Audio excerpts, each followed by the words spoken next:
bago tayo mag-umpisa, baka pwede nyong i-like ang video na to. Malaking bagay ang like sa aming mga content creators. Maraming salamat po.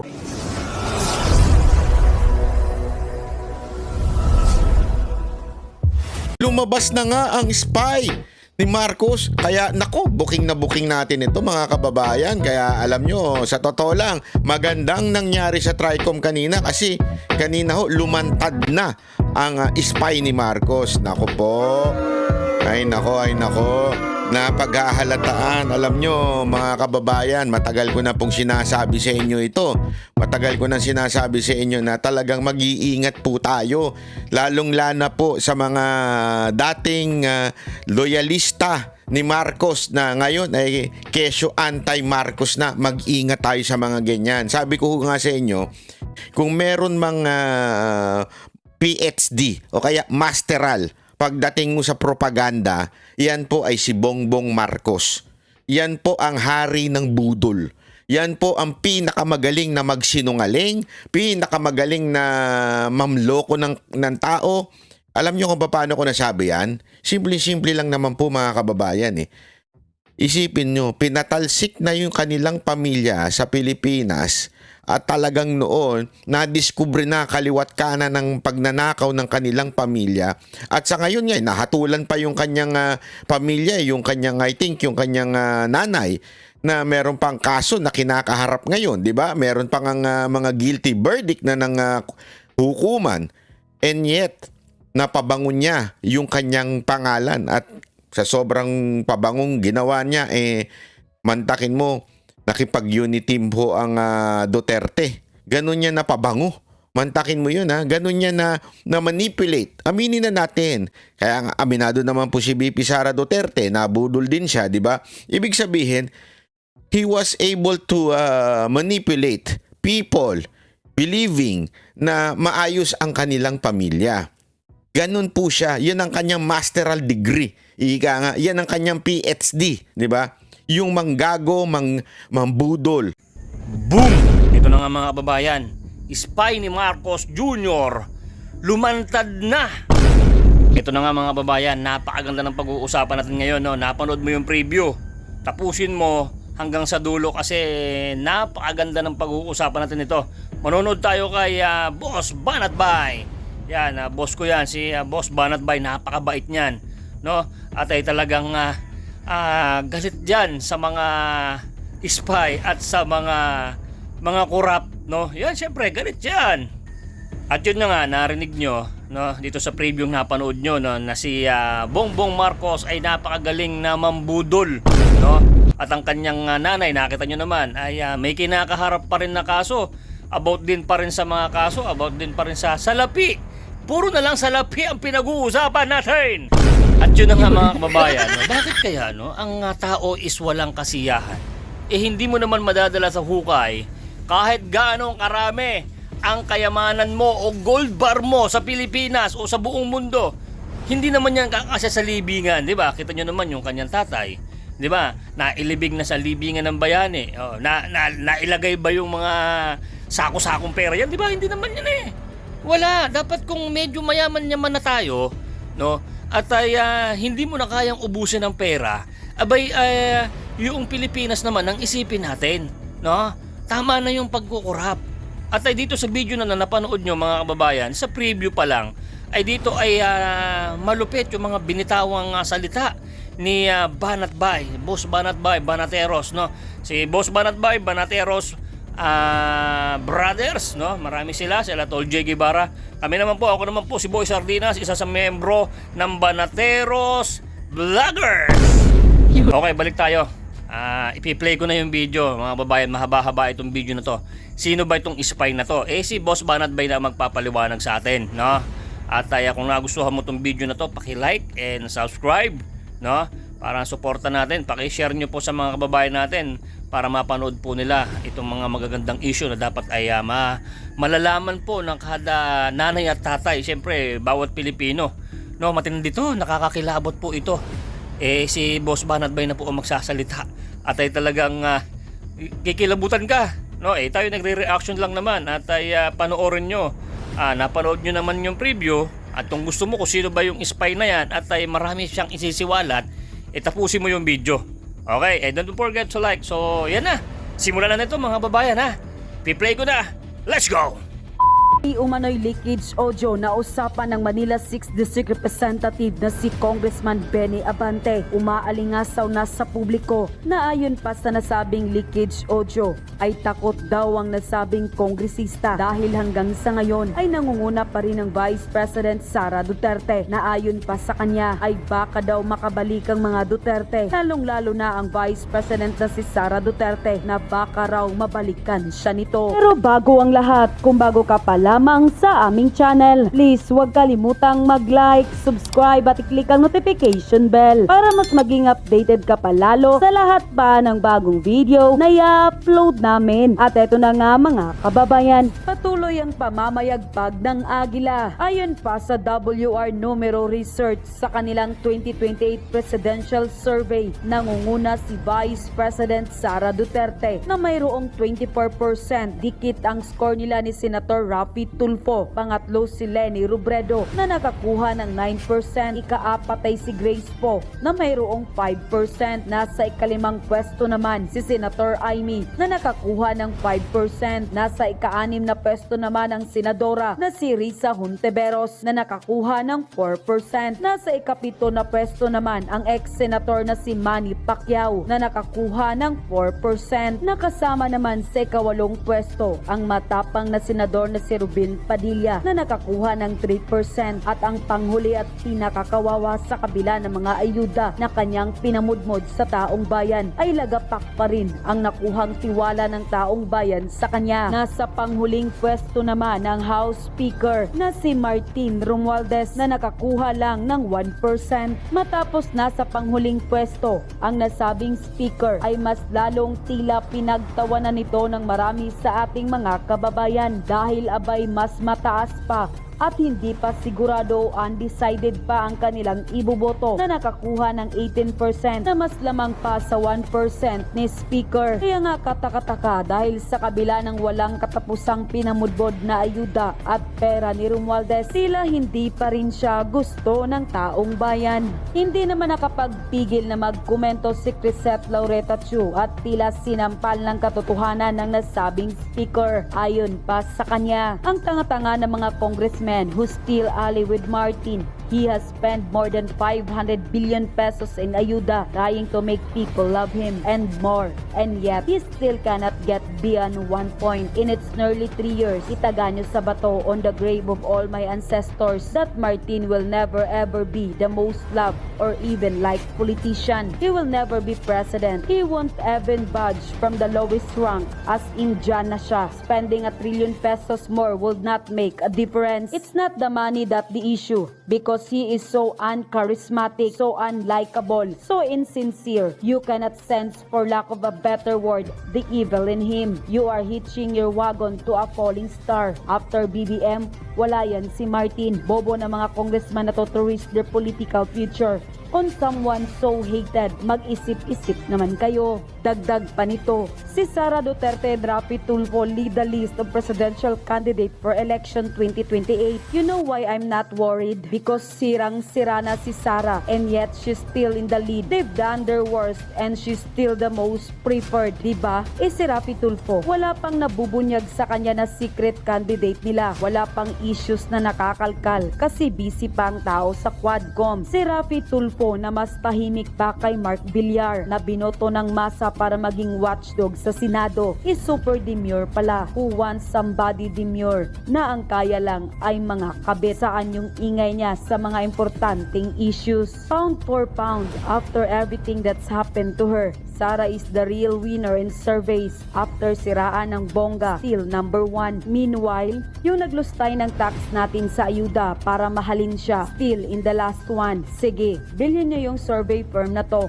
kasi di pa nabibili ito. Tapos lumabas ang balitang ito ay usap-usapan naman ngayon sa mundo ng social media. Ang di umano'y leakage audio na usapan ng Manila 6th District Representative na si Congressman Benny Abante na umaalingasaw ngayon sa publiko. Na ayon pa sa nasabing leakage audio ay takot daw ang nasabing kongresista dahil hanggang sa ngayon ay nangunguna pa rin ang Vice President na si Sara Duterte na ayon pa sa kanya ay baka daw makabalik ang mga Duterte, lalong-lalo na ang Vice President na si Sara Duterte at baka raw mabalikan siya nito.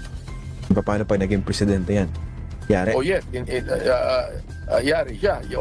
Yari ako, for example, pag naging presidente ng Pilipinas yan, no? Paano kung lumakas uli mga Duterte after the 2025 midterm elections? Paano kung siya yung likely maging presidente?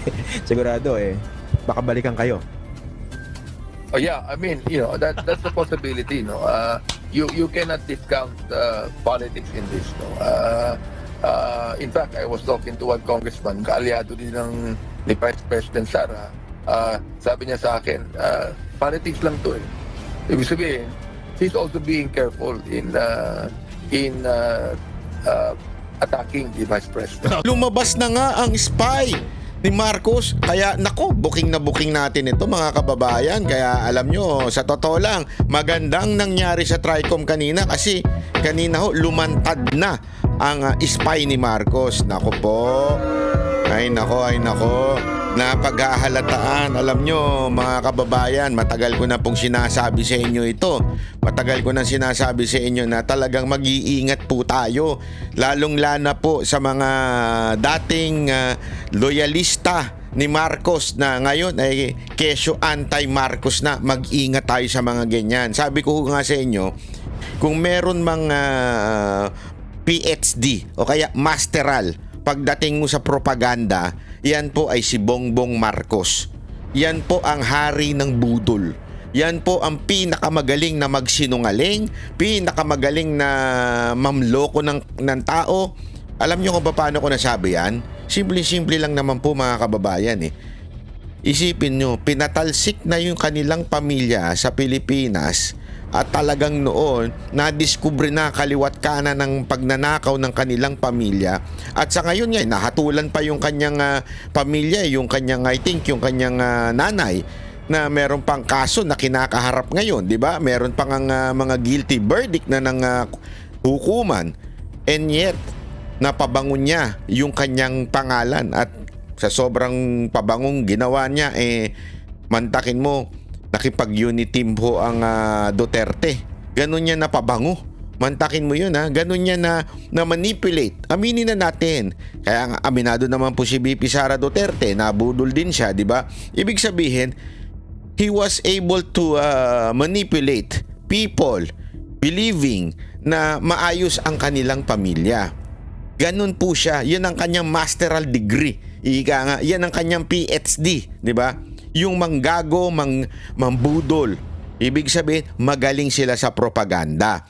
So, in line with that, sa tingin ko talaga yung mga estilo na nangyayaring fake news o kaya yung mismong video at yung mga taong nagkarga niyan, ika nga, ay sabi ko nga sa inyo, budol yan. Maniwala kayo sa akin. Simula pa lang, sinasabi ko na sa inyo, ayaw nyong maniwala. Nagagalit pa kayo.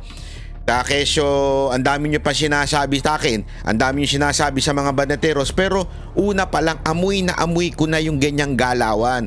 Galawang Marcos yan eh.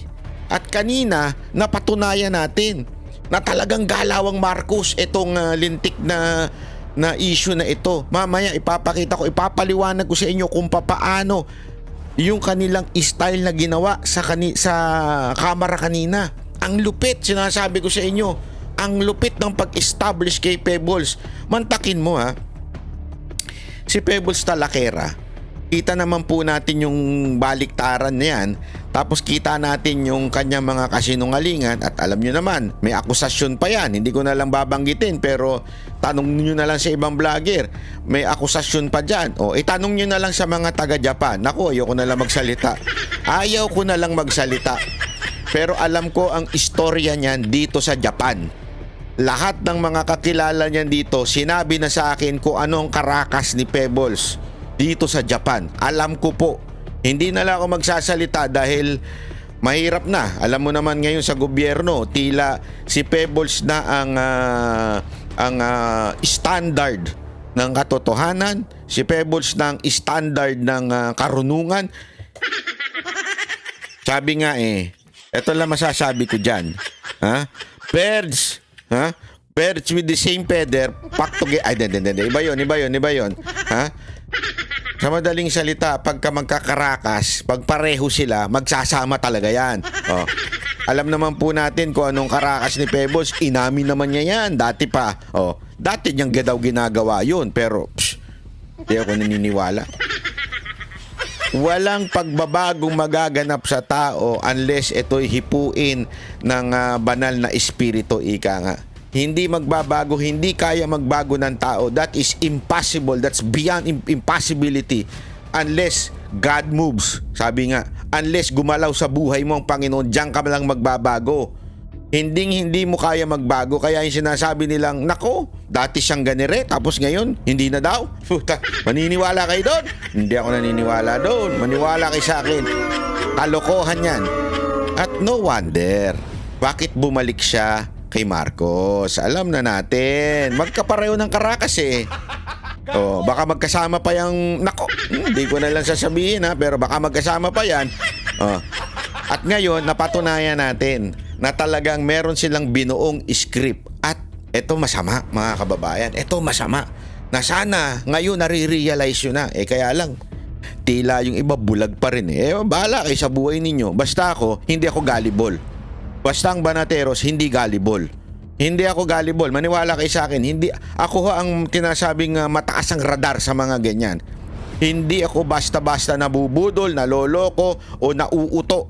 Yan ang tandaan ninyo. Sinasabi ko na sa inyo, mag-ingat kayo sa dating loyalista na ngayon nagpapanggap na anti-Marcos. Alam mo ang Marcos, kayang magtanim niyan ng fake news. Kaya niyang kabilang bakod tapos mag-pretend na kaaway niya sarili niya. Tapos kayo maniniwala. Maniwala kayo sa akin, ganyan ang mga Marcos. Kaya nga, alam mong strategy nila? Paa-atake sila ng paa-atake. Tapos si Marcos kunwari magpapaawa, magpapaganyan. Parang inaapi ako. Style nila yan. O, panoorin natin itong parte ng Tricom kanina, ay kahapon, dito kay Pebbles. So, ito panoorin natin. Nung gabi na yon, kung ano man ang pinag-usapan nyo doon, specifically yung supposed photo na gumamit ng cocaine si PBBM ay parte ng plano na pabagsakin ng gobyerno ayon kay Harry Roque? Sa palagay ko po, Mr. Chair, parte po yun ang plano ng gusto nilang pabagsakin ng presidente. So diyan, dinedegrade nila yung issue ng bangag si Marcos. Sinasabi nila, pinaplano pabagsakin siya. Eto, makinig kayo.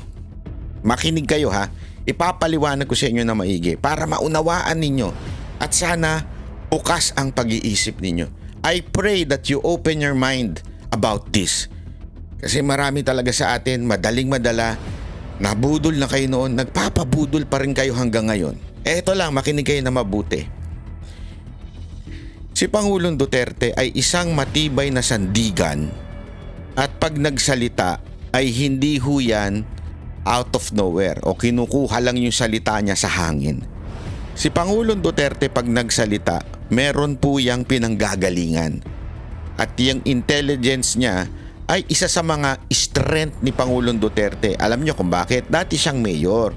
Alam niya ang galawan na ganyan, yung intelligence para makahuli ng kriminal, para makahuli ng taong dapat hulihin.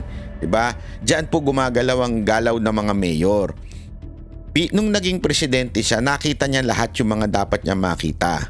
At kaya nga po, ito lang, for your information. Okay? Nung una niyang sinabi na bangag si Marcos, hindi nga lang niya pinangalanan nung time na yon, pero meron siyang sinabi na isang kandidato dyan, nagko-cocaine. Nung binanggit niya yon, tandaan niyo it was my first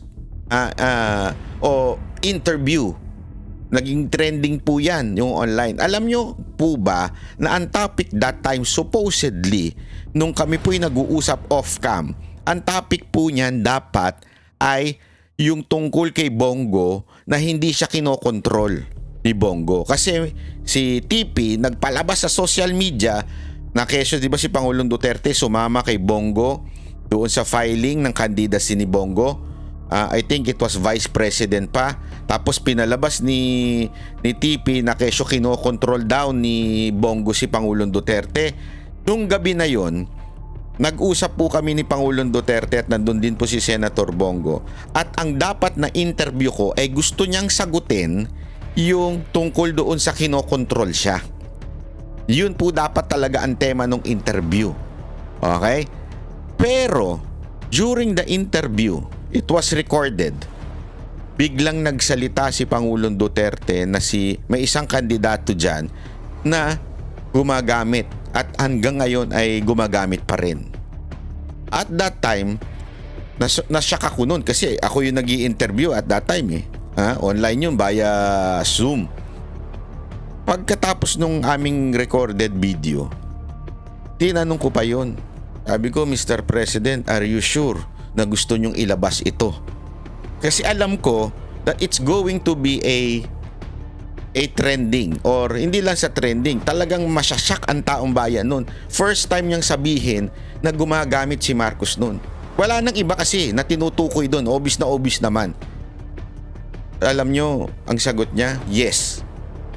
With all the convincing, yes, gusto ko ilabas yan.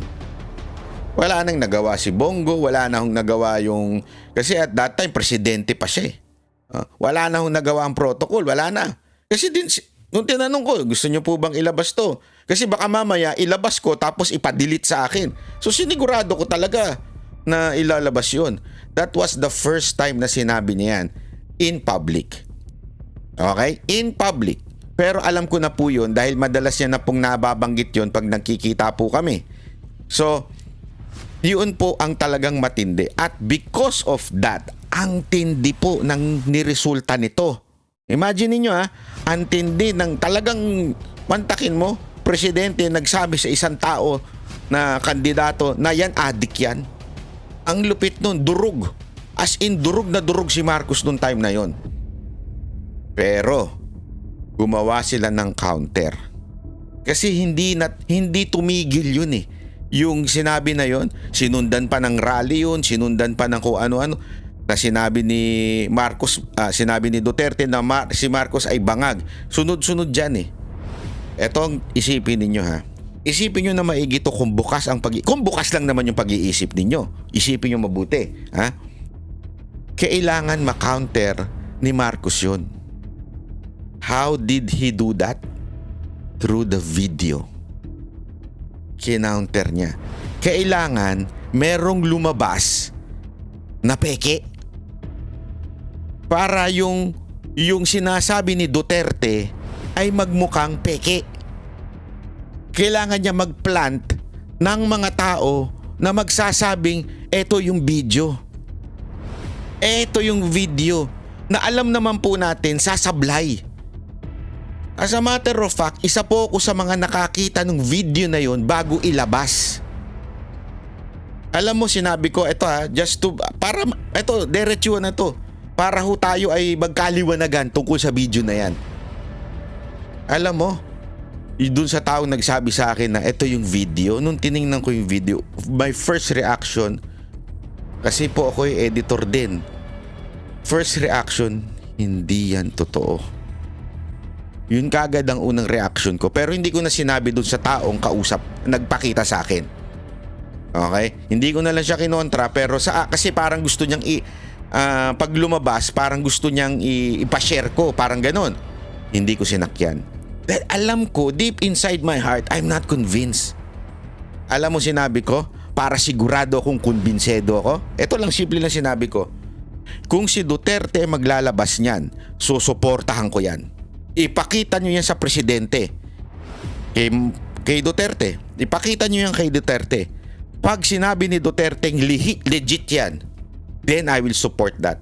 Pero pag hindi niya sinabi yon at hindi siya ang naglabas, I will not support that. Deep inside me, yun ang nasa isip ko. Diba? Bakit to kanyo? hindi ho maglalabas si Pangulong Duterte na kasinungalingan. We all know President Duterte. He has the chance to stay in power. He did not do that. He has that most, sabihin na nating most yung kanyang trust rating. The highest trust rating ng isang presidente. Kaya niya nang magrevolusyon. Walang aangal dyan. Tuloy-tuloy na sana siya. Hindi niya nga ginawa. Kasi si Pangulong Duterte, it's all about legal. Kaya nga, ang hamon ko dun sa tao na yun, ipalabas niyo yan kay Duterte, suportahan ko yan. At itong tao na ito ay malapit kay Duterte. Gets ninyo? Malapit itong, di ko na lang papangalanan, hindi ito vlogger. Okay? Linawin ko, hindi ho ito vlogger. Malapit po ito kay Duterte. Kilala mo kung sino ka. Nilapit sa akin yan at yan ang sinabi ko. Ipalabas mo yan kay Duterte and I will support that. That first video na panood ko yan nung ipinakita sa akin yan when I was in Davao. Yan yung istorya niyan. Kaya nga alam ko na kaagad sa loob-loob ko, oh my golly, huwag niyong ilalabas yan. Dahil alam ko yan ay pain. Hindi, again hindi ko sinasabi itong tao na ito ay galing kay Marcos. I'm pretty sure itong tao na to hindi to galing kay Marcos. Pero kung sino man yung nag-feed sa kanya, galing kay Marcos yun. Sigurado ko that video came from the Marcos camp. I'm not saying it came from Marcos, but definitely it came from the Marcos camp. Alam nyo, hindi ko na lang sinasabi yan nung time na yan kasi alam ko maraming magagalit sa inyo. Iisipin nyo na naman, this is about Maharlika and me. Hindi, this is not about Maharlika. Maybe, kahit nga siguro si Maharlika, na-feed siya ng fake. Again, pwedeng na-deceive din siya. Na hindi lang niya siguro naisip na na-deceive siya. I'm not saying again this is not about me and Maharlika. This is again, wag nyo kaming pag-awayin. Hindi ko aawahin yan. Okay? But I'm pretty sure na may problema dun sa video. At mismong, ayoko na lang magbanggit, yung mismong kumarga ng mga video na yan, yung iba, hindi ho lahat, dinawin ko, yung mga kumarga ng video na yan, alam ko some of them came from Marcos. One of them is Pebbles. Hindi lang ako nagsasalita, pero I know na merong gagawin tong hindi maayos. As a matter of fact, noong una, nagfi-fishy pa nga ako dito medyo kinakausap-kausap ko pa ito. Tinitingnan ko talaga kung legit ba, ganito, mini-message ko pa siya noon. Tinisigurado ko lang. Diba? Pinapasakay ko. Kunwari magtropa kami na sige. Pero alam ko na noon, may something dito. And ngayon, na-confirm yung something na yun. Eto yun, yung script. Script nila na kunwari ilalabas yung video, tapos bandang huli, may aamin at sasabing fake yung video na yan. Nakuha nyo? At anong purpose niyan? Pabagsakin si Marcos. So, ang nangyari ngayon, dina-downplay nila yung sinabi ni Pangulong Duterte na bangag si Marcos.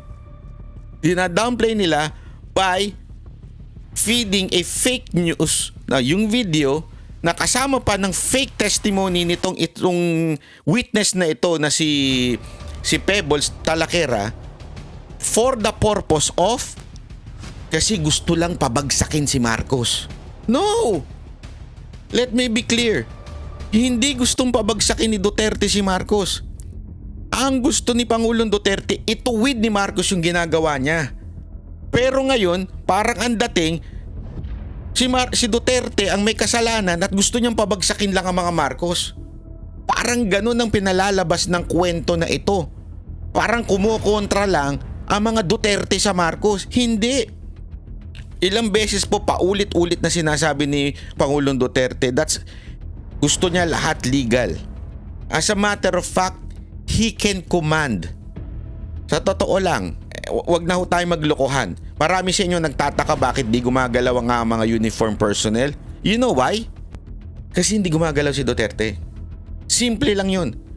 Sigurado ako, marami dyan, at alam ko yan, marami ho sa uniform personnel are still, yung passion nila o yung kanilang pagmamahal ay na kay Duterte pa rin. He can command a revolution but he is not doing it because ayaw niya sa illegal. Gusto ni Pangulong Duterte lahat daanin sa legal na paraan. Hindi ang pabagsakin ang gobyerno. Ayusin lang. Alam niyo kung bakit? Eto, sasabihin ko na laman sa inyo. Anyway, basta, nung unang rally, i-rewind ninyo, the first launching of Maisog in Davao, I was there. I was invited by PRRD before sumalang siya sa stage. Kasama ko pa si Mocha nun. You would see it, may picture yan.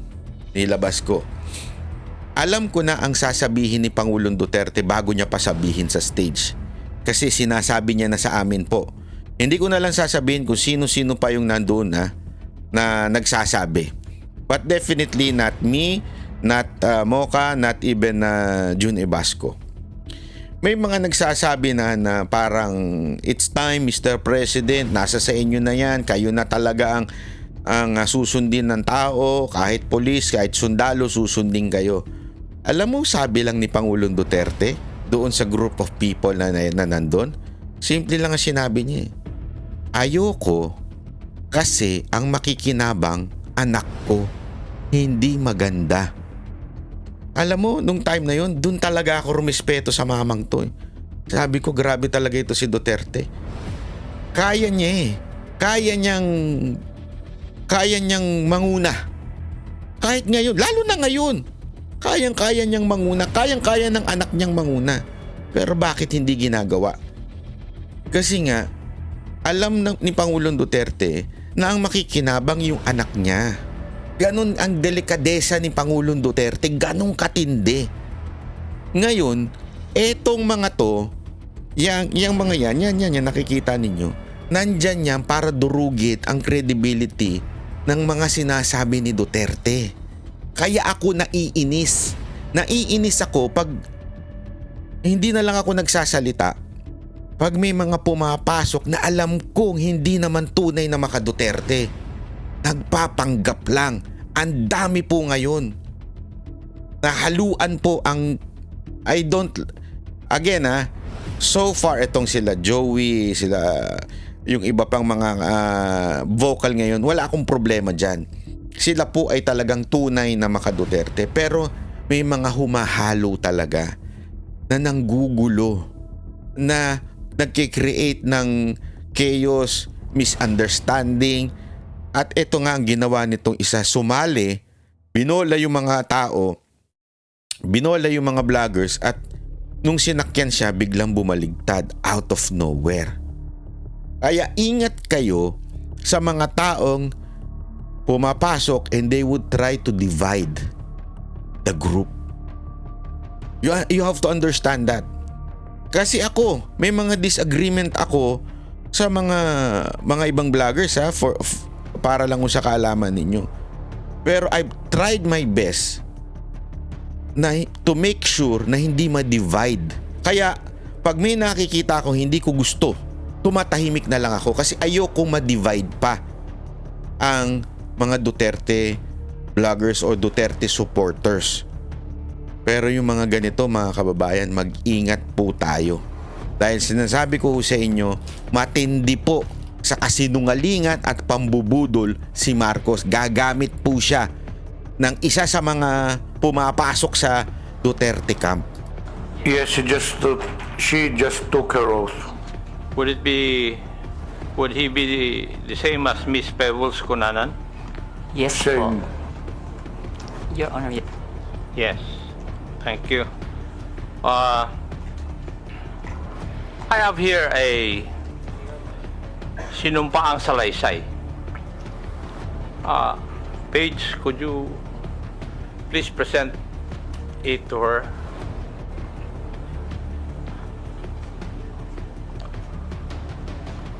Would that be your affidavit? Subscribed and sworn to?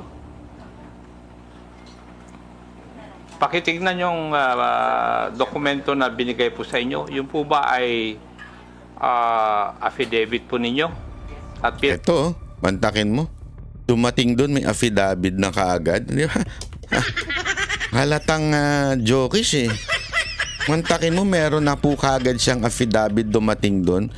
Sinumpa ang salaysay na kaagad. Wow! Scripted na scripted. man nyo po ba yun na andyan? Mr. Chair, yes po. Thank you. Page, pwede bang?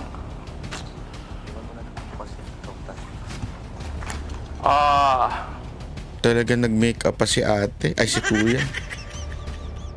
Ano ba? Sorry. Ano bang gusto mo itawag ko? Baka mamaya magalit ka eh. Hindi ako sure ha. Kasi hindi ko nga maintindihan minsan eh. Sa totoo lang, hindi ko maintindihan. Ano ba talaga itatawag? Pag tinawag mo ng ate, magagalit. Pag tinawag mo ng kuya, magagalit din. Ano ba talaga gusto nyo itawag sa inyo? Sorry ha. Paki-ano na lang, pakilinaw. Kasi I don't want to offend the feelings ng mga ano. Pero sabihin nyo na lang, ano ba talaga gusto nyo itawag sa inyo? Char. Would you mind if I just call you Pebbles in this hearing? Ayan, Pebbles na lang. Sige, Pebbles na lang. Mr. Chair, thank you po.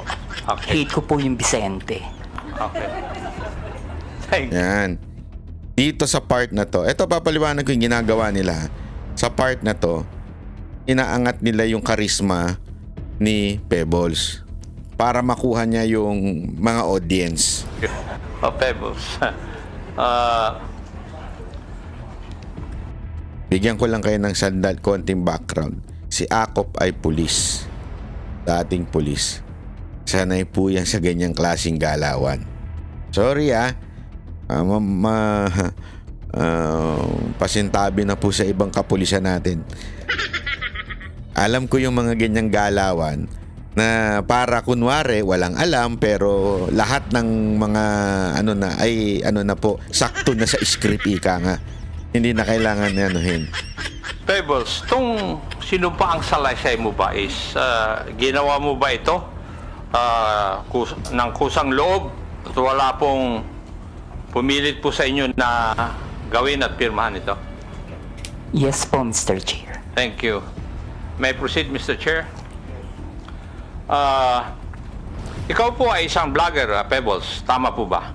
Yes po, Mr. Chair. At ito po ba ay full-time mong ginagawa o part-time lang? Part-time. Medyo delayed yung audio.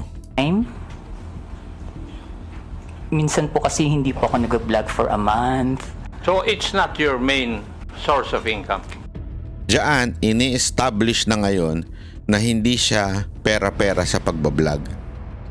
Diyan, ini-establish na ngayon na hindi siya gumagawa ng vlog o gumagawa ng fake news para kumita. Nagigets nyo? So sa madaling salita, ini-establish nila etong si Pebbles na professional ang dating. Kasi parang kasi sa kanila pagka pinagkakakitaan ng vlog, parang unprofessional eh. Parang ang dating masama, di ba? Dito ini-establish na hindi nagbo-vlog si Pebbles because of money. O, di ba? Kala mo hindi ko mahuhuli yan, ha?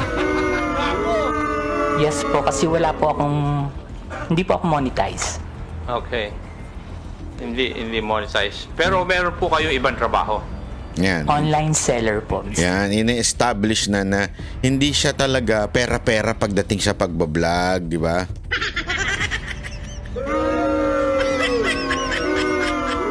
Style nyo, bulok. Okay, online seller. Pag kayo po ay nag-i-engage sa pagbablog, ano po ang pangalan na ginagamit po ninyo? Pebbles po, Mr. Pebbles. Chair. Kasi nga po, hate ko po yung Vicente. Opo. Paulit-ulit na, Halata- hindi na nabenta yung pangalawa. Wag mo nang ano. Nabenta na yung una eh. Bebenta mo pa yung pangalawa, bulok na yun. Naman dahil ayaw mong gamitin eh. Ano pong social media platforms ang ginagamit po ninyo? Facebook po. Facebook lang? Meron din po akong ex, pero hindi po ako ganong nagpo-post doon. At ilang taon na po kayong nag-vlog? Since 2014 po, Mr. Chair. 2014, that's about 11 years. Opo. Okay, thank you. Now, dito po sa affidavit po ninyo, meron po kayong binanggit tungkol sa isang Maisog rally sa Hong Kong noong July 2024. No, Mr. Chair, yung pong maisog event sa Hong Kong, that was July 7. July 7. July. Tingnan niyo yan ha. Tingnan niyo yung style na ginawa, in-establish dito. Ay, wala naman nakalagay dito yung date eh. Ako lang ang naglagay para malaman ko kung magsasabi ka ng totoo o hindi eh. Oh. Dito, in-establish ni Akop na hindi sinungaling si Pebbles. Okay? Pero tingnan nyo dito ha. Ang bilis sumagot ni Pebbles kung kailan yung date sa maisog sa Hong Kong. Ang bilis niyang sagutin. Pero mamaya, meron siyang hindi masagot agad-agad. Pero ito, ang bilis niyang sagutin. At sabi nga ni Akop dito, tinetesting lang kita. Oh. Kung talagang alam mo yung sinasabi mo. Style nyo bulok, halatang halata. Pwede po bang ipaliwanag po ninyo sa committee ito kung ano po itong Maisog Rally? Yan po yung normal, Mr. Chair, na ginagawa ng TOPS Coalition, yung maisog event na sa iba't ibang lugar, katulad ng sa New York, sa Vancouver, maski dito po sa Pilipinas, sa Liwasan. Yan po yung maisog rally na sinasabi. At ginagawa ito sa iba't ibang lugar ng Pilipinas at saka ibang bansa. Diyan ini-establish na yung mga rally ni Duterte ay lahat maisog. Hindi ko sinisira na maisog, kaibigan natin yung maisog na yan ha. Pero sa madaling salita, sinasabi nila dito, ang lahat daw ng mga rally ay eto yung, mamaya sasabihin niya, eto yung gustong pabagsakin si Duterte, ay si Marcos. Di ba? Eto yun, etong maisog. So, ini-imply niya, yung nangyari sa Hong Kong, gustong pabagsakin si Marcos. Sino ang organizer nun? Maisog. So ano yung maisog? Yan na nag-organize ng lahat ng mga rally sa buong Pilipinas na against kay Marcos. So, sa madaling salita, gustong pabagsakin, maisog, at ano yun? Lahat yan ng mga rally gustong pabagsakin si Marcos. Nakikita nyo yung picture dito? Nakikita nyo yung pattern? Hindi po lahat ng rally ay maisog. Para lang sa kaalaman ng iba. Hindi ho lahat. Meron dyan ang PDP ang nag-organize. Meron dyan yung iba. Ito para sa kaalaman nyo ha. May iba ho na Team Duterte na organizer. Ito yung binanggit ni Pangulong Duterte doon sa, kung maalala nyo, magkaroon ng launching ng PDP sa Club Pilipino. Meron siyang binanggit na tao na yun ang pinaka-inatasan niya. Yun lang ang talagang authorized to represent him pagdating sa rally. Namit ko po yun eh. Namit ko po yung grupo na yun. Para ho sa kaalaman nyo. Eto, sinabi ko na po ito sa rally. Rally po ni Isko. Pinagpaplanuhan na po noon yung Team Duterte, yung mismong inatasan ni Pangulong Duterte na sumama sa isang rally ni Yorme, ni Isko, para i-endorse yung mga kandidato. Yan po yung pangako ni Pangulong Duterte nung nagpunta kami ng Banateros dun sa nagkakantahan kami. Diba? Naalala nyo, nagkakantahan kami si Pangulong Duterte nandun. Tapos doon niya sinabi na, oo, sige, Isko na rin ako, endorse ko si Isko. Kasi inilapit ko si Mocha doon tungkol doon sa District 3 niya. Okay? So nangako si Pangulong Duterte no na pupunta siya sa District 3 para po ikampanya si Yorme, ikampanya ang siyempre si Mocha, at ikampanya po yung mga congressman na tumatakbo kay Yorme. Pinaplano na po namin yun. At yun po ang talagang organizer nun ay yung Duterte team. So anong ibig ko lamang pong sabihin? Pag si Pangulong Duterte pupunta sa isang event, etong Duterte team ang kausap niya. Yun lang po ang authorized na tao na para mag-set, oy, pupunta si Pangulong Duterte dyan. So ito ang mga protocol, ito ang kailangan. Duterte team po yan.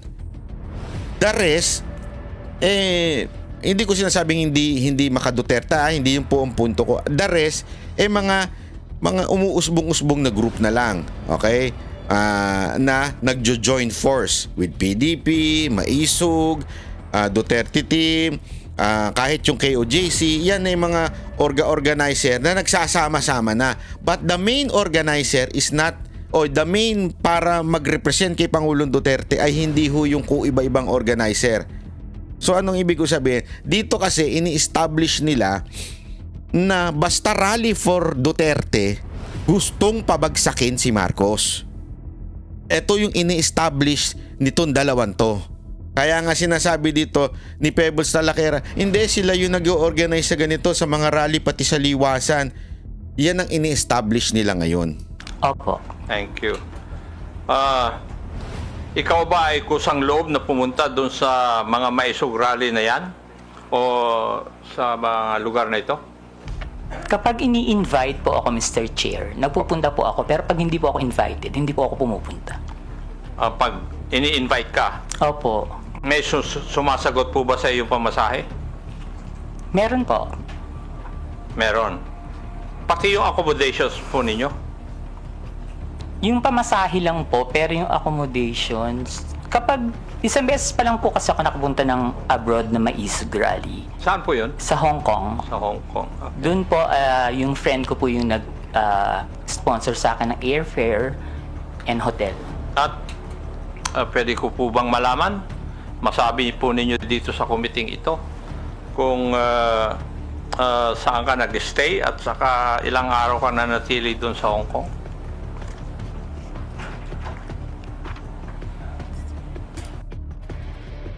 Ang tagal niya mag-isip dito.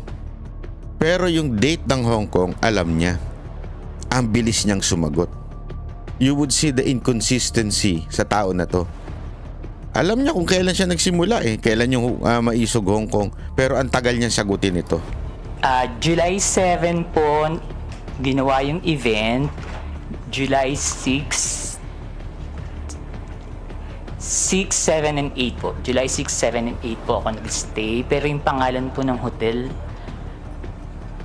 nakalimutan ko na po. Okay. First time mong pumunta doon sa Maisog, July 7 and 8, nakalimutan mo na yung hotel. Okay. Nakalimutan mo yung pangalan ng hotel. Siguro kung yung room number mo, makakalimutan mo, oo.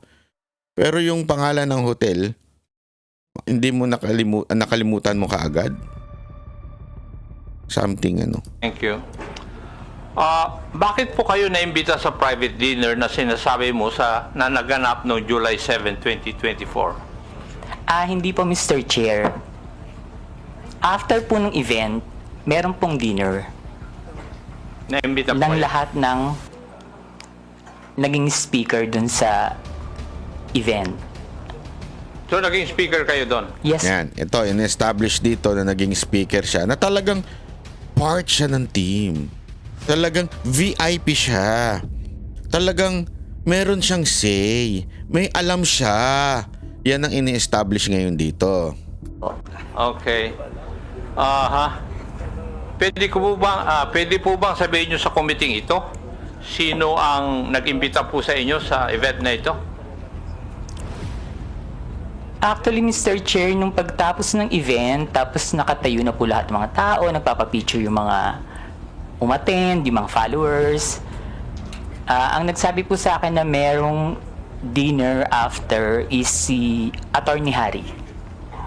Si Attorney? Harry Roque. Si Harry Roque.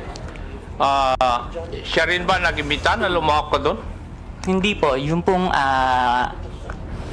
organizer ng Maisog Hong Kong. Yung nag-organizer ng Hong Kong. So, ayan po, ayan po naman ina-establish na siyempre, di ba? Hindi ko naman sinasabing hindi malapit si Roque kay Pangulong Duterte, kailangan maghanap ni Pebbles yung malapit sa Duterte. Alam naman po natin na naging spokesperson si Roque. Pero pagdating sa yung talagang malapit na malapit, hindi ho ganun. Sa tingin ko po masasabing siguro malapit siya kay BP Sara Duterte. Pero pagdating kay Pangulong Duterte, ang alam kong malapit ay si Panelo. Si Panelo talagang nakakausap, nakaka-text, lahat po si Panelo po talaga. Kasi matagal niya nang kasama po sa Davao yun. Again, hindi ko po sinasabing hindi malapit si Roque ha. Pero dito ini-establish kasi na si Roque, alam naman po natin, again ha, hindi ko po sinisiraan si Roque. Ang sinasabi ko po dito, alam naman po natin na 'di ba, may mga kinaso kay Roque, may mga sinisiraan si Roque. So ngayon, ang dating, kaya pala ganito to si Roque. Kasi dami nang ang kaso niyan 'di ba? Tapos kaya pala may plano itong pabagsakin ang gobyerno. 'Di ba? Ganyan ang ini-establish nila dito. So hahanap sila ng medyo vulnerable pagdating sa mga ganyang issue. Sino po 'yon? Si Roque. Kasi nga po, kinasuhan ng marami si Roque. So, posible na si Roque talaga ang may kasalanan. Kaya yan ang ini-establish nila dito ngayon eh. Tapos sino ba yan si Roque? Yan yung malapit sa Presidente Duterte. Yan po ang ini-establish nila ngayon. Kaya nga sabi ko nga sa inyo, gusto nyo malaman ng buong istorya ng mga Duterte? Manood po kayo sa SMNI sa mga video po, mga interview po ni Panelo. Maririnig nyo doon kung ano ang talagang puso ni Pangulong Duterte. Kung may isang rally. Sa tingin mo, ano po ang dahilan bakit kayo inimbita doon?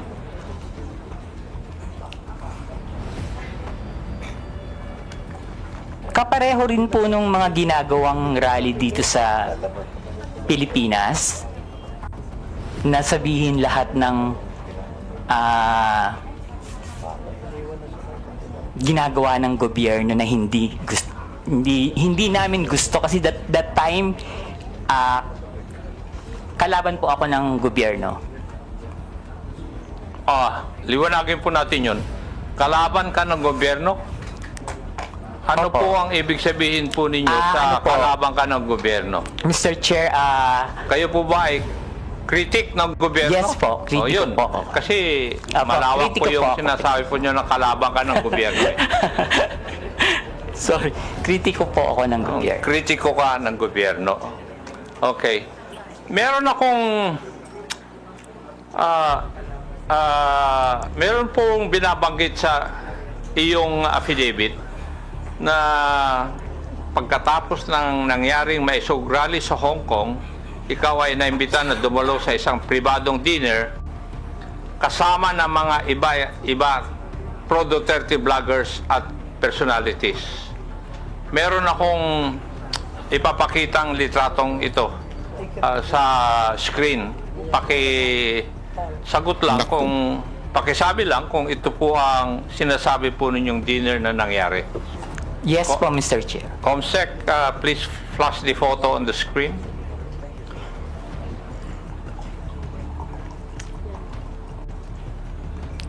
Yes po, Mr. Chair. Yan po yung dinner. Yan. Yes po, Mr. Chair. Try ko po lahat. Yung kakilala ko lang po, ha. Opo. Yung pong nakaupo from left side is si Tio Moreno. Yung nakatayo po na Tio Moreno, yung nakaupo dito sa kaliwa? Dito po. Naka-black? Hindi po yung naka-brown.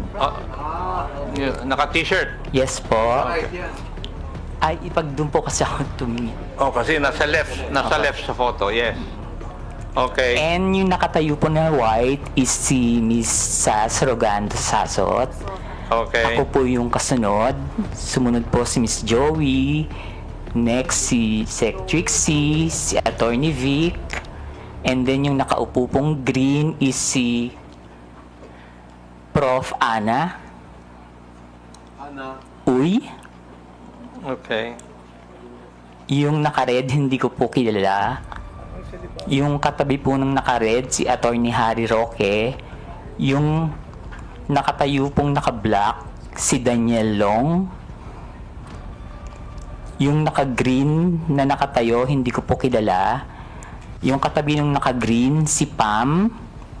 Yung katabi ni Pam, hindi ko po kilala. And then yung pong nakaupo sa right, si Mr. Abines. Yung katabi ni Mr. Abines, hindi ko po kilala. Then si Attorney Glenn Chong and si Doc Badoy.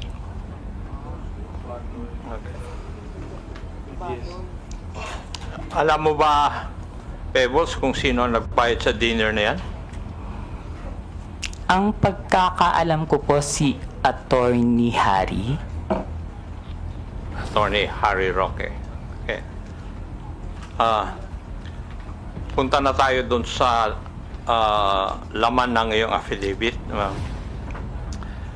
Sinabi mo sa iyong affidavit, Pebbles, na pinag-uusapan sa dinner na yun na may larawan o picture si Attorney Harry Roque na di umano nagpapakita na gumagamit ng cocaine si PBBM. Sigurado ka ba dyan? Sa sinabi mo sa affidavit mo na ito? Late po kasi akong dumating, Mr. Chair. So mga 1 hour na silang nandun sa restaurant, nag-uusap. Bago po kami dumating ni Attorney Vic and ni Pam. So mini-message na po nila ako na nasa na daw po ako, marami ng chikahan. So pagdating ko po, yun po yung topic about the Pulburon video. Okay. Sinabi mo rin sa iyong affidavit, Pebbles, na walang pinakitang picture si Attorney Harry Roque doon sa pinag-uusapan po ninyo. Pero base po sa iyong obserbasyon, mukha bang yung ibang mga kasamaan mo ay alam na ito o first time din nilang narinig ang tungkol sa larawan na yan? In fairness naman po dun sa mga kasama ko, hindi po nila alam. Wala po kaming alam lahat. Okay, thank you. Dito rin sa affidavit po ninyo, pinag-usapan din ninyo sa oras po na yon sa dinner kung paano i-release yung sinasabing picture na hawak ni Attorney Roque. Tama Yes. po ba? Yes po, Mr. Chair. At napagkaisahan na mas maigi na yung photo na yon ay pa-release sa isang foreign influencer para mas kapani-paniwala. Mr. Chair, hindi naman po na pagkaisahan, pero nagbibigay po sila ng mga opinion na dapat siguro sa international blogger dapat na maglabas, or yung Australian reporter na nag-interview kay PBBM, pero hindi po siya napagkaisahan. Kumbaga nagbibigay lang po sila ng mga opinion.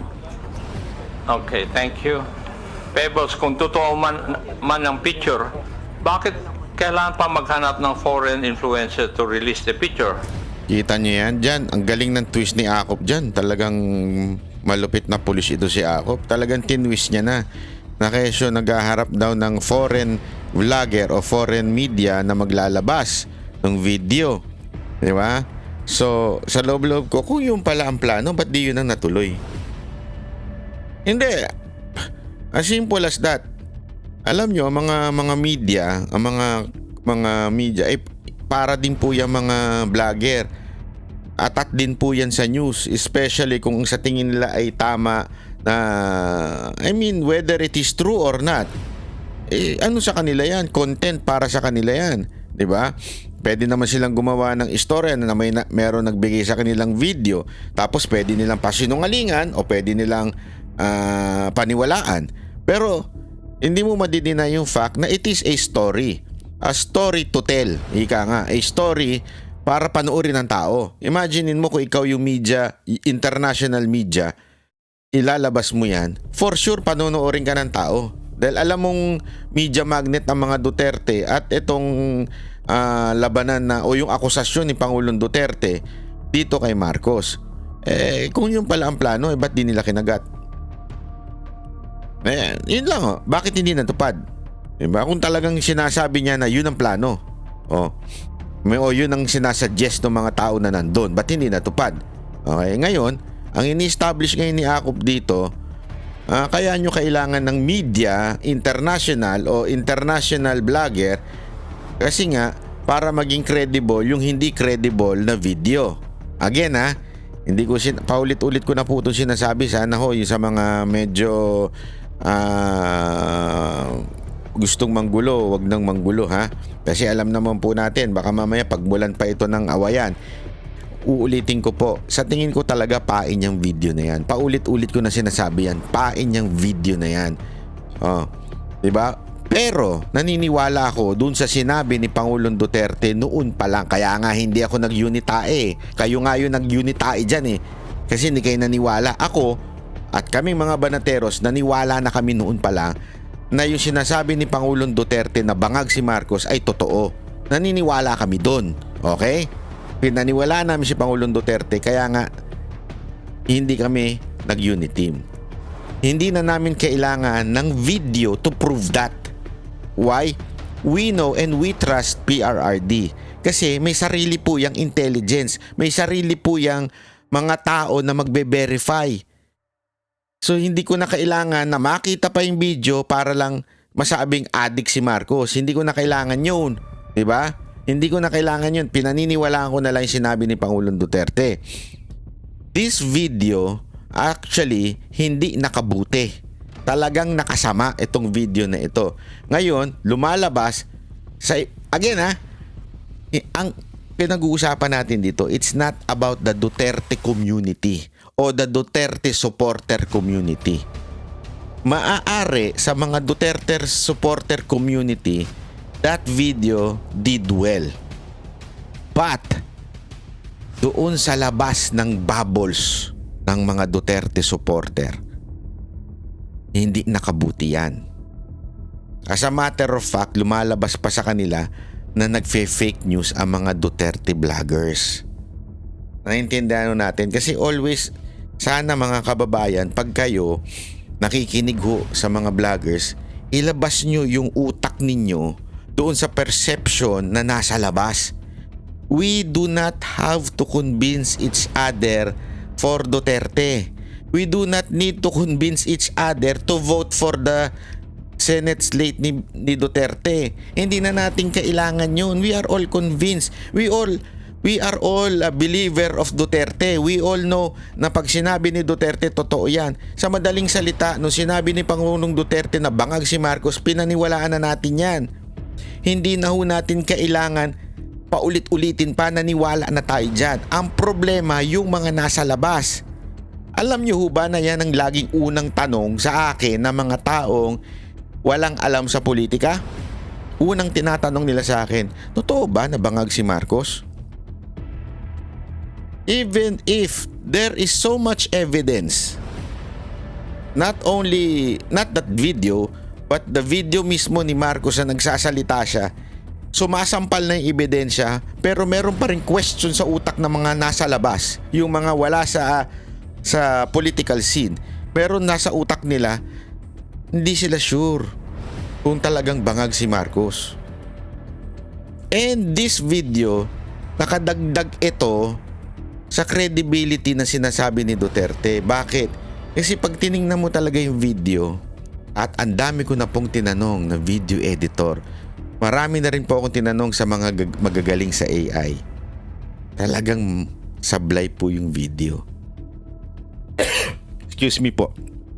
Tayo lang pong hindi pala tayo, kayo lang po, yung iba lang ang nagsasabing totoo yung video na yan.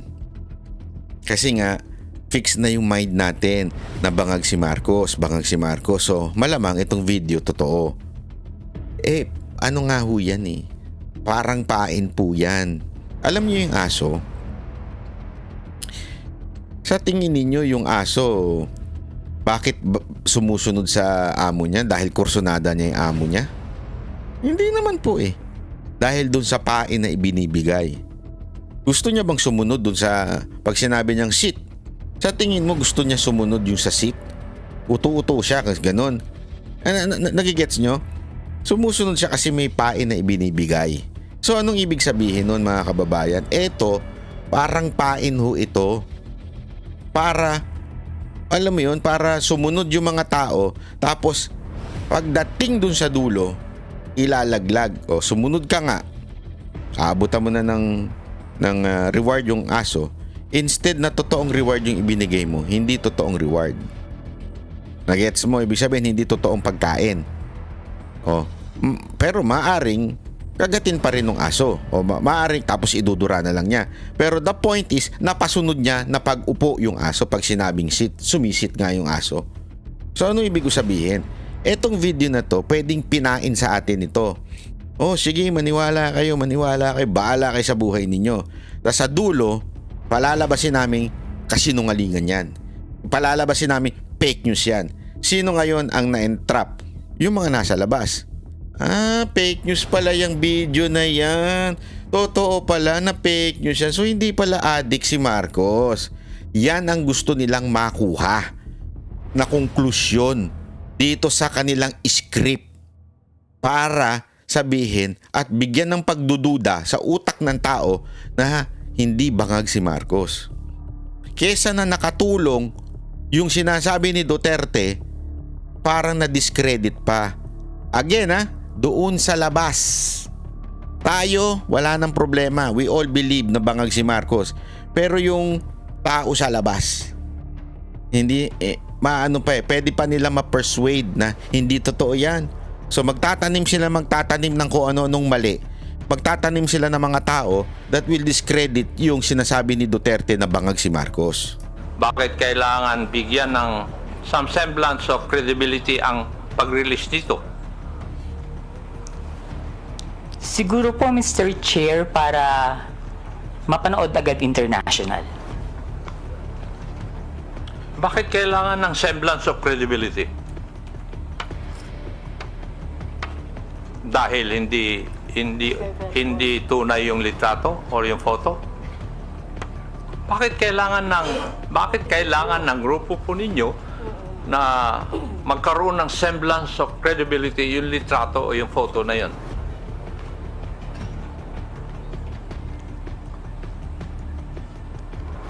Hindi ko po... Kasi that time po, Mr. Chair, nakikinig lang po ako. Hindi po ako nagbibigay ng opinion na ilabas ng international vlogger. So dyan naman, inilabas niya yung sarili niya. Pinag-uusapan daw na ilabas sa international vlogger o international media. Pero hindi ako kasali doon. Sila lang yun. Nakikinig lang po ako sa kanila. Wala po akong binigay na opinion na, sige, ilabas mo. Dapat ilabas siya ni ganito. Dapat ilabas siya ni ganyan. Hindi po ba, Pebbles, having in this business for 11 years, kung kailangan bigyan ng credibility sa isang bagay, yun ay dahil yung isang bagay na yun ay alanganin. Yung bang pwedeng hindi totoo? Yes po, Mr. Dahil Chair. kung totoo yun, hindi nyo na kailangan na bigyan ng credence o credibility. Yes po, Mr. Chair. Yes, thank you. Sa iyong obserbasyon, Pebbles, sino ang nangunguna sa diskusyon nung oras po na yun? Mr. Chair, si Attorney Harry Roque po. Si Attorney Harry Roque. Now, pwede ko bang tatanungin, Pebbles, at that time na ikaw ay nag-vlog, ng panahon na yon, ikaw ba ay DGS? Hindi po, Mr. Chair. Ano po kayo? Crow Philippines. Ayan, ine-establish niya na hindi naman siya Duterte supporter. Siya para sa bayan. Naku. Para sa bayan o para sa bangag? Hindi, ako nagtatanong lang Nagtatanong lang ako. Philippines. Wala po akong pinapanigan. Na wala kayo pinapanigan. Ayan, so kung kunwari, sinasabi niya dito, legit ako, hindi ako pumapanig sa mga Marcos, hindi rin ako pumapanig sa mga Duterte. Legit ako, pro-Pinoy ako. Ay, naku, sinong niloko mo? Parehas lang kayo ng karakas ni TP. Yan ang totoo. Kaya nga sabi ko nga sa inyo, birds with the same feather.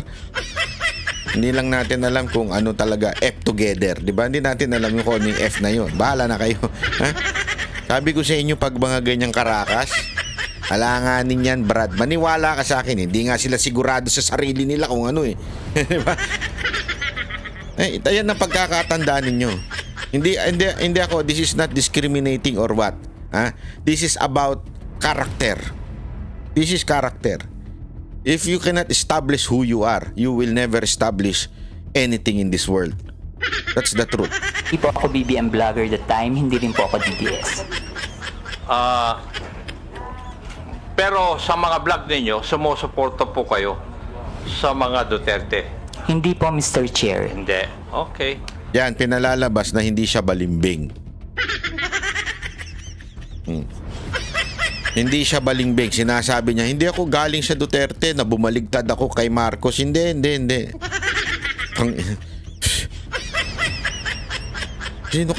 Sino kaya niloko nito ni Pebbles, no? Dati pro Marcos to eh. Oh, tapos naging anti-Marcos. Pinupuri ang mga Duterte tapos biglang bumalik sa Marcos. Sino niloko mo? It's all around the social media. Di ba? Ay, naku naman, te. Ay, kuya, ako. Hindi ko na talaga alam kung siya sa tawag ko sa'yo.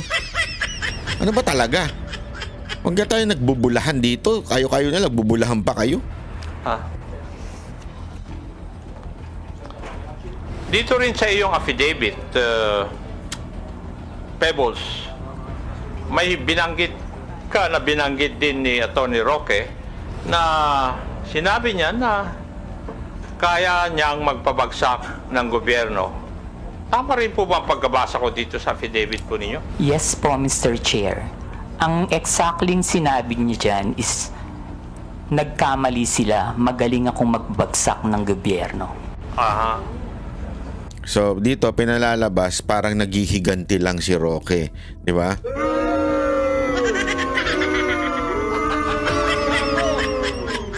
Ba't naman niya sasabihin yun? Tsaka pabagsak na, may napabagsak na po ba siya?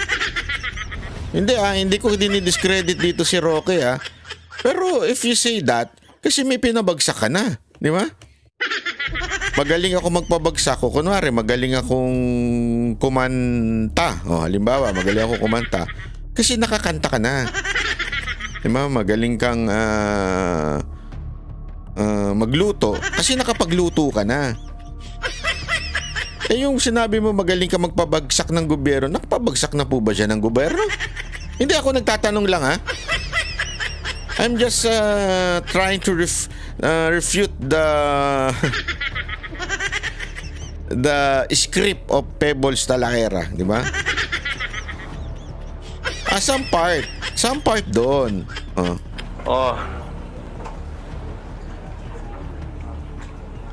Sa tingin mo, kaya po ba niya talaga? Mr. Chair, hindi po, kasi nagtatago po siya ngayon eh. Tama. Tiningnan nyo? Talagang idinidiin pa si Roque. I told you, this is all about kay Roque. Ididiin siya, sisiraan ang credit niya, ang credential niya, tapos ididikit siya sa mga Duterte, palalabasin, inutusan siya ni Duterte na pabagsakin ng gobyerno. Hindi sa totoo lang, yan naman ang script, halatang halata nang ang pinaka may utos kay Roque ay si Duterte. Hindi.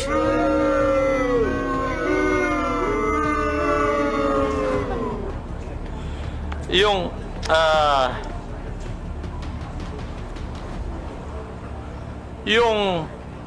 sa iyong interpretasyon, Pebbles, nung gabi na yon,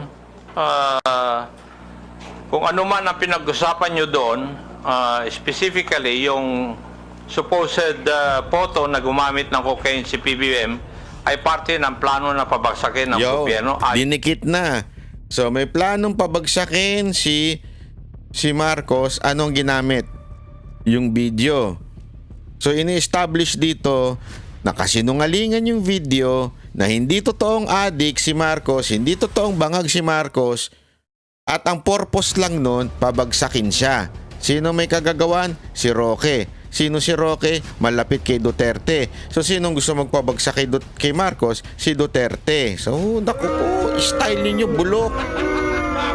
Ay naku, that's the truth. That's the truth. Kay Harry Roque?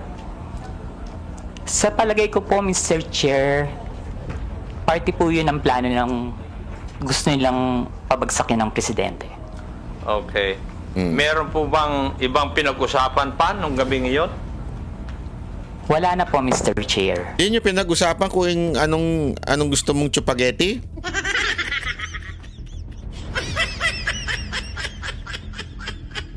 Alam mo mga kababayan, ito lang masasabi ko sa inyo ha.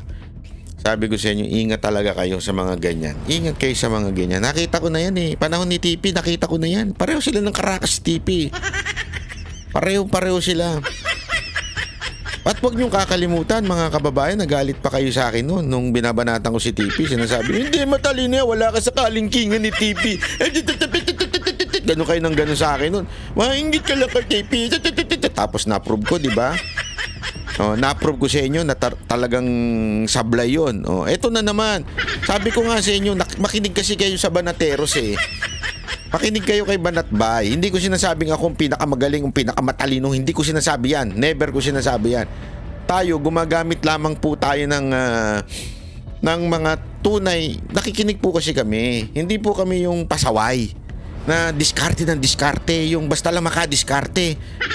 Basta lang pumapel. At saka kami, hindi mo namin iniisip yung sarili namin sumikat. Never. I don't even consider myself na sikat, na namin nagsasabi yan, gito si Banatbay, grabe yung ano mo, grabe, wala. Hindi sa akin yan. Sa totoo lang, wala akong credit dyan. Basta ako, sinasabi ko lang yung totoo, sinasabi ko lang yung mga nadidinig ko at saka yung mga involvement ko, sinasabi ko lang sa inyo. Bahala na kayo kung maniwala kayo o hindi. Kung hindi kayo maniwala, wala akong pakialam, wala akong magagawa sa inyo. Bahala kayo sa buhay nyo. Hindi, sa totoo lang ha. Hindi ko yung tipo ng, hindi, kailangan ko maging magaling na vlogger, influencer, bla bla bla. Wala akong pakialam kung hindi kayo maniwala sa sinasabi ko. Ang importante, sasabihin ko sa inyo yung totoo. Bakit? There is only one thing that I believe. The truth shall set you free. Yun lang yun. The truth shall set you free.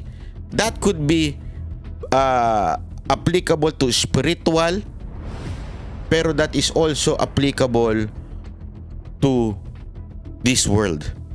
Always remember that when the Bible speaks, it talks about the kingdom of heaven as well as in this earth. Kaya nga 'di ba? Nasa ano yan ni Lord's Prayer yan eh. Thy kingdom come, thy will be done here on earth as it is in heaven. Anong ibig sabihin nun? It always, the principle in the scripture, it's always in heaven, the second life, and the now. Sabihin nyo ngayon, sa buhay na ano. Pag sinabing the truth shall set you free, panghawakan mo ang katotohanan and you will never get masasabi nating lost o yung madidiskarel ka. Alam mo yung mawawala ka sa ano. Panghawakan nyo lang yan. Kaya mga kababae, ingat po tayo. Dahil tulad din po na sinabi ng Biblia, lalabas at lalabas ang mga bulaang propeta. Ano ibig sabihin ng bulaang propeta?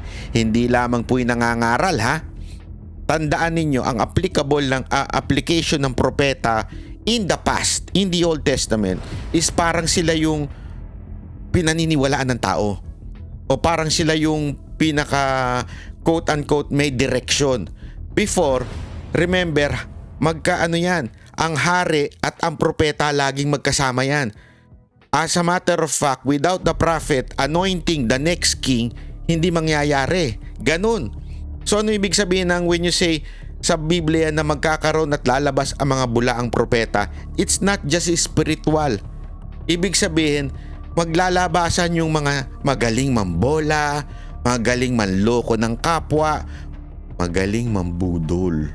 Lalabas at lalabas yan. Kaya nga, mag-iingat kayo. Even sa mga vloggers, mag-iingat kayo. Dahil marami dyan, bulaang vloggers din. As I always say this in my blog, do not believe me. Do your own research. Kayo mismo mag-research, magtanong-tanong, panoorin nyo lahat ng mga videos na nagsasalita. Yung mga, kaya nga ako nagbibigay sa inyo ng mga suggestion eh. Ito yung mga taong panoorin ninyo kasi itong mga tao na ito, they know what they're talking about. When I want to know kung ano talaga yung gusto ni Pangulong Duterte, isa sa pinakikinggan ko po si Sal Panelo. When I want to know the heart of BP Sara Duterte, meron din po akong pinakikinggan. Kasi magkaiba ho yung tao na yun. So dapat po ganun tayo, matuto tayo mag-research, wag lang tayong gullible na naniniwala basta-basta. Duterte supporter yan. O tingnan ninyo, naniwala kayo kay Pebbles noon, di ba? Hindi, totoo naman eh. Ilan pa ang paniniwalaan ninyong Pebbles? Sige nga. Ilan pa po? Ilan pa? Meron pa isa dyan eh. Isa ring Barbie. Na pinaniwalaan din ninyo. Ano nangyari? Nanggugulo na ngayon. Diba? Hindi ko na lang papangalanan kung sino yun.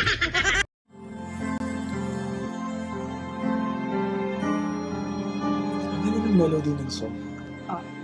Ang bayan ko'y pinagpala pagkat sa amin pinigay ang isang biyaya na mag-aahon sa hirap at dilim ng kahapon at sa bawat Pilipino'y magtatanggol sa bayan ko dating laganap pang-api at dusa sa aming mga mahihirap ngunit ikaw ay dumating sagot sa aming mga dalangin muli kaming babangon mabuhay ka Tatay Digong Ama maraming salamat aming mga mata'y minuhulat gawain ng masasamay iyong isiniwalat ikaw lang ang pag-asa naming lahat.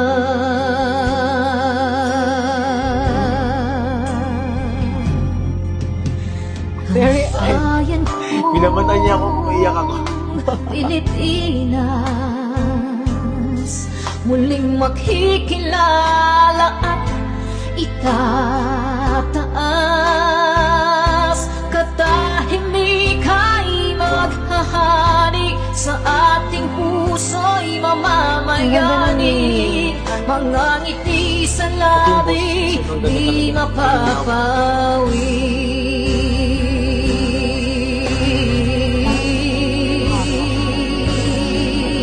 The breathing though. Mabuhay ka, Tatay Digong, maraming salamat.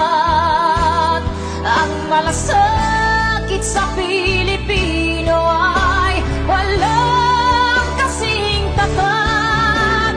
Ika'y paglalaban ng iyong mga anak. Tunay kang biyaya sa bansang Pilipinas.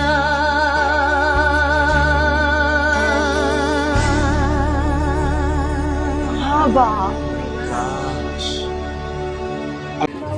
Nay, ito na yung bayad ko sa isa, ano? O, kunin mo yung isa. Isa muna. Yan, oh. Tapos, isa pa. Di ba? 4 dapat na sardinas, eh. Oh. Oh, yan. 3 na. Pang-4 na sardinas. Okay na.